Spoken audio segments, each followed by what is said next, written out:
விளக்குடி அருள்மிகு ஸ்ரீ முத்து மாரியம்மன் ஆலய சித்திரை திருவிழா காவடி எடுத்தும் பால்குடம் எடுத்தும் நேர்த்திக்கடன் செலுத்திய பக்தர்கள். திருவாரூர் மாவட்டம் திருத்துறைப்பூண்டி வட்டம் விளக்குடி கிராமத்தில் எழுந்து அருள் வழங்கிக் கொண்டிருக்கும் அருள்மிகு ஸ்ரீ விரட்டேஸ்வரர் சுவாமி வகையரா அருள்மிகு முத்து மாரியம்மன் ஆலய சித்திரை திருவிழா கடந்த வாரம் காப்பு கட்டுதலுடன் துவங்கியது. அம்மனுக்கு ஒரு வார காலம் சிறப்பு அபிஷேக ஆராதனை, அன்னதானம் நடைபெற்றது.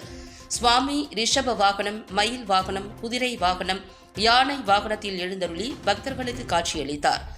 தொடர்ந்து நேற்று அம்மனுக்கு காலை முதலே சிறப்பு அபிஷேக ஆராதனைகள் செய்து வழிபட்டு பக்தர்கள் தங்கள் வேண்டுதல் நிறைவடைய வேண்டி முடிகாணிக்கை செலுத்தியும், அகல் விளக்கு தீபம் ஏற்றியும், மாவிளக்கு போட்டும், பால்குடம் எடுத்தும், அழகு குத்தியும், மயில் காவடி, ரத காவடி எடுத்தும் வந்து தங்களுடைய நேர்த்திக்கடனை செலுத்தினர். இந்த நிகழ்வில் கோவில் நிர்வாகிகள், கோவில் செயல் அலுவலர் மற்றும் கிராமவாசிகள், பொதுமக்கள் கலந்து கொண்டு சுவாமி தரிசனம் செய்தனர்.